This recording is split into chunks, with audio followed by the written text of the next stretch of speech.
बार देवराज इंद्र की सभा में गुरु जी आए। ध्यान रखना, ये कथा ये बताती है गुरु का सम्मान हर परिस्थिति में करना चाहिए। इंद्र ने सोचा यदि मैं गुरु जी को देखूंगा तो गुरु जी के स्वागत में उठ करके खड़ा होना पड़ेगा, इसलिए जानबूझ करके उसने मुख फेर लिया, दूसरी तरफ कर लिया ताकि गुरु जी को लगे बेचारा देखा नहीं। लेकिन ज्ञानी लोग भी सब होते हैं, गुरु जी को पता लग गया, उसने जानबूझ करके अवहेलना मेरी की। फिर गुरु जी उस सभा में आई ही नहीं। तुलसी तहां न जाइए कंचन वर्षे में, आवत जे हर्षे नहीं और जावत ना ही स्नेह। जो आपके जाने पर प्रसन्नता की अनुभूति ना करते हो और तुम्हारे बिछड़ने पर जिनके आंखों में आंसू न गिरते हो, वहां भूल करके भी मत जाना, चाहे उसके आंगन में सोना ही क्यों ना बरसता हो।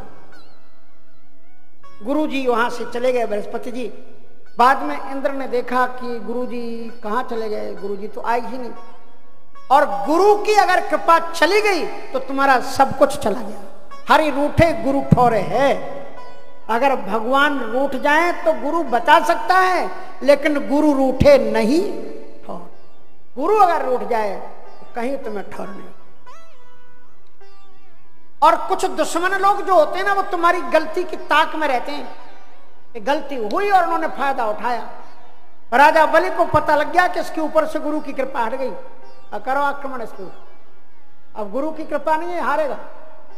और आक्रमण कर दिया, भयानकतम युद्ध होने लगा। और जब दांतों रक्त निकलने लगा, रो उठे महाराज इंद्र। नारद जी से कहा महाराज कोई उपाय बताओ। कहा गुरु ही तुम्हें मुसीबत से, कहा गुरु जी तो नाराज होकर के गए, कहा तत्काल में कोई दूसरा गुरु बनाए। तो महाराज तुष्टा जो दैत्यों के गुरु थे, उनके पुत्र थे विश्वरूप, उन्होंने विश्वरूप को अपना गुरु बनाया। क्योंकि गुरु भी निभावनिधि, गुरु भी निभावनिधि, तरय न कोई, जो बिरंचे संग कर सम होगी। गुरु भी निभावनिधि, तरय न कोई, जो बिरंचे संग कर सम होगी। गुरु भी निभावनिधि। महाराज उन्होंने विश्वरूप को गुरु बनाया। और विश्वरूप जी ने उनको उद्धार के लिए बहुत सुंदर नारायण कवच की दीक्षा दी। और उस नारायण कवच के ओम हरर्वध्यान मम सर्वरक्षाम न्यस्तांग्रि पद्मा पतगेंद्र पृष्ठे दरारी चरमास गदेशु चाप पाषाण दधारोष्ट गुणोस प्रभा।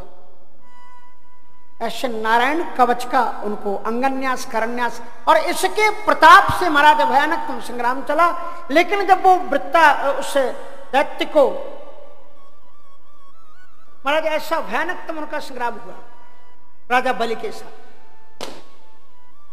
राजा बलि के साथ में युद्ध हुआ। और उसके बाद में उन्होंने देखा कि जब उनको एक बड़ी विषम परिस्थिति आई, तब उस समय पर उन्होंने क्या किया, उस नारायण कवच से उन्हें विजय तो प्राप्त कर ली। और उन्होंने वो विश्वरूप जी महाराज जो यज्ञ करते ना, उनके 3 सिर थे। तस्यासन विश्वरूपस्य शिरांश त्रीणि भारत, सौमपीठम सुरापीठम अन्नादमति सुषमा। एक से सुरापान करते थे, एक सोमरस का पान करते थे और हव्यान्न खाते थे।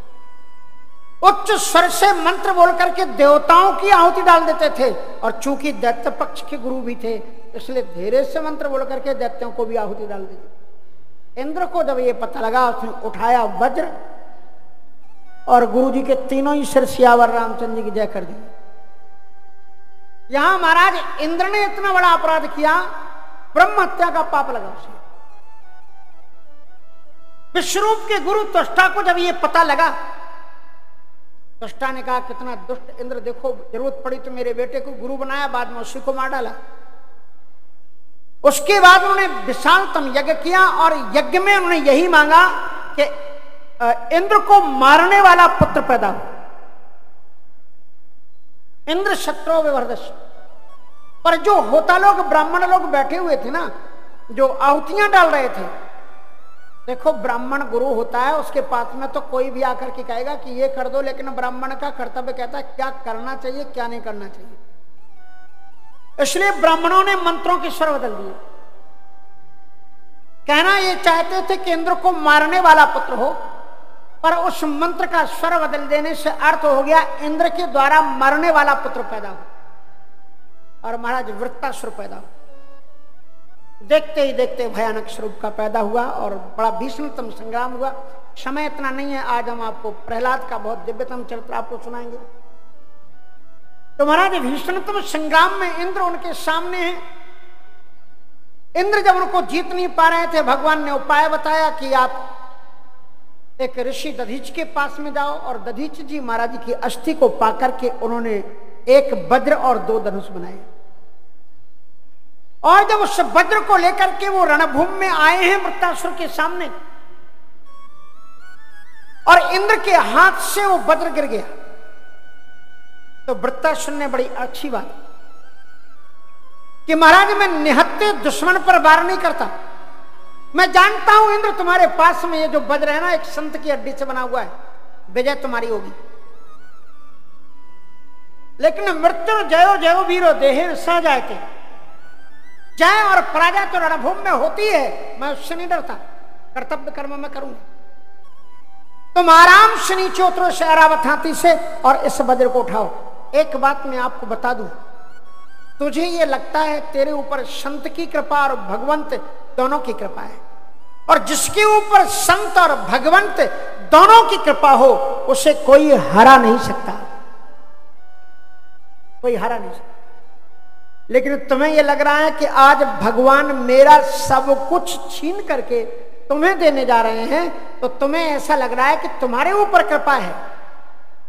लेकिन इंद्र, मैं इससे उल्टा देख रहा हूं, क्योंकि जब मेरे पास कुछ नहीं रहेगा तो क्या रहेगा? जैता दशेषा, जिसके पास में कुछ नहीं रहता है उसके पास में ईश्वर रहता है। इसलिए ईश्वर मेरा सब कुछ छीन करके तुझे दे देंगे, लेकिन वो ईश्वर मेरे पास आ जाएगा। उसके बाद में वृत्तासुर ने बड़ी सुंदर प्रार्थना वहां पर की। जल्दी में हम आपको इन थोड़े से श्लोकों का पाठ कर ले। बहुत सुंदर उन्होंने प्रार्थनाएं की हैं, और उन प्रार्थनाओं को करते हुए बड़ी सुंदरतम 4 श्लोकों में जो श्लोक हैं, उन श्लोकों में वृत्तासुर जी ने जो भागवत धर्म है उस धर्म की बड़ी सुंदरतम उन्होंने विवेचना की है। अहम हरे तव पादैकमूला दासानुदासो भावितास्मि भूया। अहम हरे तव पादैकमूलो दासानुदासो भावितास्मि भूया। मनः स्मरेता पतेर्गुणास्ते गृणीते वा कर्म करोतु काया। मनः स्मरेता पतेर्गुणास्ते गृणीते वा कर्म करोतु काया। ननाक प्रेष्ठम न च पारमेष्ठम, ननाक प्रेष्ठम न च पारमेष्ठम, न सार्वभौमं न रसाधिपत्यं, न सार्वभौमं न रसाधिपत्यं, न योगसे न पुनर्भवं वा समञ्जसत्वा विरहय्यकाङ्क्षे। न योगसिद्ध न पुनर्भवं वा समञ्जसत्वा विरहय्यकाङ्क्षे। अहं हरे तव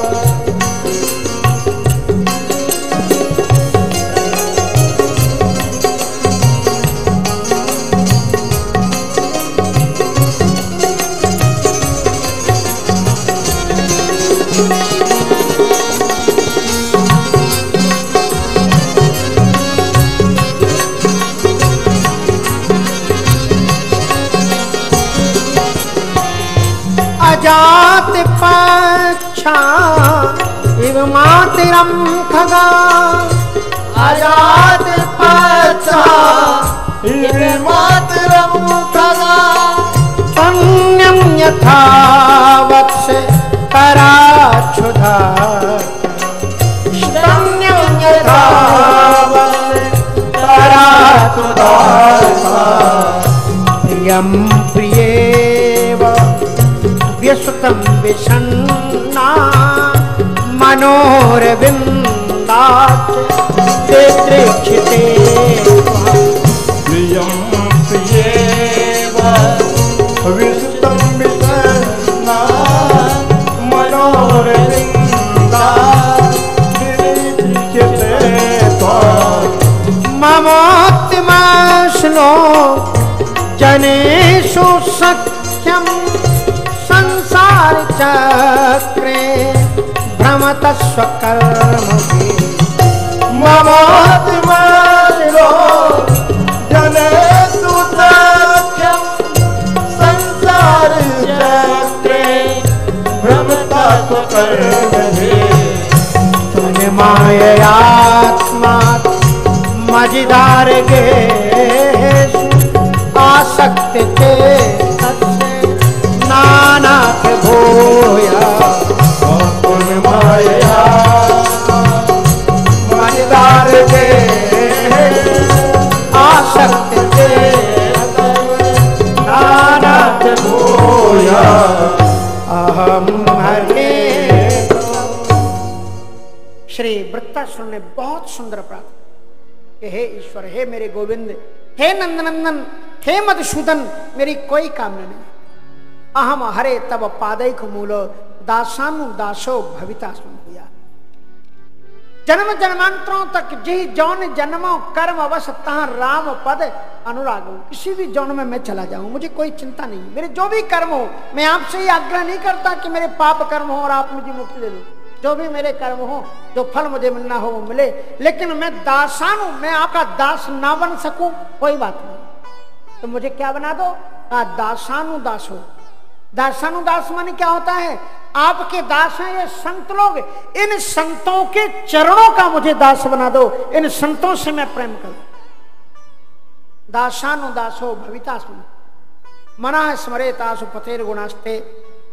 शरीर से मैं कुछ भी काम करता रहूं, गणित वाक कर्म करो तो काया। शरीर से मैं काम करता रहूं। संत लोग भक्त होने के बावजूद भी कर्म का प्रत्याग नहीं करते। श्री रविदास जी महाराज का अगर आप चित्र देखोगे तो वे अपना कर्म करते हुए उनका चित्र है। श्री कबीर साहब जी का अगर आप चित्र देखोगे तो कर्म करते हुए चित्र है। संत बिना कर्म के नहीं बैठता है। हमारे राष्ट्र संत बाबा बालाजी महाराज को कभी आपने बैठे हुए देखा क्या? काम करते हैं, लोक कल्याण के काम करते हैं, लोग भक्ति के मार्ग पर चलें। संतों ने यही उन्हें आदेश दिया है कि आप यही काम करो। इसलिए कहने का तात्पर्य है कि वो कहते हैं गणित वाक कर्म करो तो काया, और कहते हैं मैं प्रार्थना कर रहा हूं तो आप स्वार्थ मत समझ लेना कि मैं मोक्ष चाहता हूं, परम गति चाहता हूं, रसातल चाहता हूं या पारमेष्ठम या मैं ये चाहता हूं कि मेरा जन्म ना हो, ना पुनर्भवम्बा। तो फिर तुम चाहते क्या हो? कुछ नहीं चाहते तो फिर हाथ जोड़ के काहे रो रहे हो? का समंजसत्ता विरही आकांक्षे है। हे मेरे गोविंद, केवल तुम मुझे अपना विरह दे दो, आपके वियोग में ताप मुझे दे दो, मैं आपके वियोग में तापा करूं, ऐसी कृपा करो और वो वियोग मेरे जीवन में आ जाए, ये मेरी कामना है। और बड़ी सुंदर वो कामना करते हैं। देखो हमारे और आपके जीवन में भगवान का वियोग है क्या? श्रीमद् भागवत के प्रथम स्कंद में जब अर्जुन गोविंद के पास प्रभास क्षेत्र से बिछुड़ करके आते हैं तो क्या कहते हैं? यस्य क्षण वियोगेन लोको हे प्रिय दर्शनः। उनके एकमात्र के क्षण मात्र के वियोग से सारा संसार अप्रिय दर्शन प्रतीत होता है। जीने की इच्छा नहीं करती। गोपियां कहती हैं त्रुटर युगायते, आपके वियोग में एक एक क्षण एक एक युग के समान व्यतीत हो रहा है, और लेकिन हम जिए जा रहे हैं। क्यों? इसलिए क्योंकि हमने कभी भगवान के संयोग का सुख नहीं लिया है। एक बार जब परमात्मा के संयोग का सुख मिल जाएगा तब हमें पता लगेगा कि वियोग क्या होता है। पहले एक बार संतों की कृपा से भगवान आपको मिल जाए और उनकी निकटता का सुख आपको मिल जाए, फिर जब वो बिछड़ेंगे तब आपके जीवन में तड़प पैदा होगी। इसलिए वृत्तासुर ने कहा समंजसत्वा विरहय कांक्षे, गोविंद का विरह मेरे जीवन में आए। कैसा विरह आए? का अजात पक्षा एवं मातरम खगा। जो भक्ति के चार भाव होते हैं, चारों भावों को रखा, ये वात्सल्य भाव।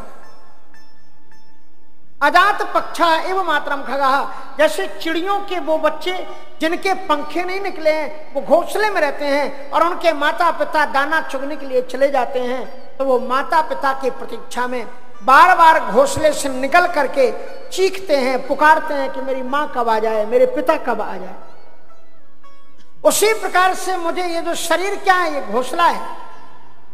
मेरा हीरा हिराया गया वो कचड़े में, करवीर साहब जी कहते हैं, इस शरीर को घोंसला है। जिस भी घोंसले में मैं रहूं और इसकी खिड़कियां क्या है, ये आंख, ये कान, ये मुख, ये नाक, इनके माध्यम से कभी नाम लेकर के, कभी छवि का दर्शन करके मैं आपको पुकारा कहूं, तो अजात पक्षा एवं मातरम खगा स्तन्यम यथा वर्षतरा क्षुधार्था। जैसे घर में बंधे हुए भूख से तड़पते हुए बछड़े अपने मां के आगमन की प्रतीक्षा करते। प्रियम प्रियव विशतम विषण्णा, जैसे परितोषता पत्नी। प्राचीन काल में बिजनेस अपने शहर में नहीं होता था, बड़े दूर दूर चले जाते थे लोग 5-5, 6-6 महीने के लिए, कोई फोन नहीं, कोई पत्र का आदान प्रदान, समाचार नहीं, तो पत्नियां तड़पती थी कि मेरे पतिदेव कौशल से हैं कि नहीं है, वो कब आए। इसके ऊपर तमाम काव्य लिखे गए। सिंधुवाद वृत्तम एक संस्कृत में काव्य चलता है, कैसे यात्रा होती है, कैसे पत्नी की याद आती है। परितोषता पत्नी, जिसका पति परदेश में चला गया है, पति के वियोग में तड़पती हुई पत्नी जिस प्रकार से अपने प्रियतम की बाट जो होती है, बार बार छत पर जाकर के निहारती है कि इधर से मेरे प्रियतम आ रहे हैं या इधर से मेरे प्रियतम आ रहे हैं, जिस प्रकार से वो तड़पती है प्रीतम के वियोग में, उसी तरह से मैं भी आपके मिलन के वियोग में तड़पूं। और जो चौथी चीज कही है वो आप बांध लेना, बड़ी महत्वपूर्ण बात कही है कि ममोत्तम श्लोक जनेषु सख्यम। संसार में मेरा जब जन्म हो तो सांसारिक लोगों से मेरी मित्रता ना हो कि ये बड़े पैसे वाले हैं तो इनको मैं मित्र बनाऊं, ये बड़े नाम वाले हैं इनको मैं मित्र बनाऊं। ऐसा नहीं। मैं किसे मित्र बनाऊं? कहा ममोत्तम श्लोक जनेषु सख्यम। संतों के नाते रिश्तेदार कौन होते हैं? गोस्वामी जी कहते हैं मनियत सबही राम के नाते सुहृद सुसेव्य जहां लो, अंजन कहा आंख जई फूटे बहुत कहो कहां लो। संतों के रिश्तेदार ये बैठे हुए हैं, ये सब संतों के रिश्तेदार। ये आप जो लोग बैठे हो ना, ये सब संतों के रिश्तेदार हो। रिश्तेदार नहीं होते तो यहां आते ही नहीं। हम गोविंद के हैं और जो गोविंद का है वो हमारा है और जो गोविंद का नहीं है वो हमारा नहीं है। मनियत सबही राम के नाते सुहृद सुसेव्य जहां लो, अंजन कहा आंख जी। वृत्तासुर ने कितनी अच्छी बात कही कि संसार में मैं जन्मूं तो संतों से प्रेम करूं। देखो ना, आप 4-4 घंटे तक घर को छोड़ करके ऐसी थोड़ी बैठे रहते हो। महाराज जी ने सिखाया है कि सत्संगति है, जन्म जन्मांतरों के सुकृत जब उदित होते हैं तो ये सौभाग्य मिलता है। इसलिए यही चीज वृत्तासुर ने मानी। ममोत्तम श्लोक जनेश, संसार में जो उत्तम श्लोक के जनेश है, उत्तम श्लोक परमात्मा का नाम है। जनेशु सख्यम, उनके जो जन हैं, परमात्मा के जो जन हैं, उन्हें मैं अपना मित्र बनाऊं। संतन संग बैठ बैठ लोक लाज खोई रे, जैसे मेरा कर। इसलिए ममोत्तम श्लोक जनेषु सख्यम, संसार चक्रे भ्रमता सुकर्म भी। अपने कर्मानुसार संसार चक्र में परिभ्रमण करते हुए संतों से प्रेम रखूं। जहां संत दिखलाई पड़े उनको देख करके उनके चरणों में सिर झुक जाए, क्योंकि नयनन संत दरस नहीं देखा तो लोचन मोर पंख कर देखा। जिन्होंने अपने नेत्रों से संतों का दर्शन नहीं किया, उनके नेत्र मोर पंख में बने हुए नेत्र के समान हैं। मोर पंख देखा है ना, उसमें मोर आंख बनी रहती है, लेकिन वो आंख केवल देखने की होती है, उससे देखा नहीं जा सकता। लोचन मोर पंख कर ले ममोत्तम श्लोक जने शक्यम संसार चक्रे। महाराज उसकी इतनी सुंदर भक्ति में वृत्ति को देखकर भगवान ने आशीर्वाद दिया, लेकिन प्रश्न किया परीक्षित ने कि इतना तो भाव बड़े बड़े अमलात्मा विमलात्मा योगी सत्पुरुषों के मन में नहीं होता, और ये राक्षस के मन में इतना सुंदर भाव कैसे हो। रजस्तमा स्वभाव से ब्रह्मण वृत्त से पाप मना। रजोगुण में रहने वाले की तो पाप में ही वृत्ति होती है। तो उन्होंने कहा पूर्व जन्म का संस्कार देखो, अगर आप इस जन्म में नहीं सुधरे तो किसी जन्म में नहीं सुधर सकते हो, आप नोट करके रख लो। भगवद गीता में श्री कृष्ण गोविंद से अर्जुन से कहते हैं कि अर्जुन कृत कृत्यश्च भारत, तो इसी जीवन में कृतकृत्य बन। अगर इस जन्म में तू नहीं सुधरा, अगले जन्म में तू कभी नहीं सुधर सकता। इसलिए इसी जन्म में अपनी जीवन की बना लो।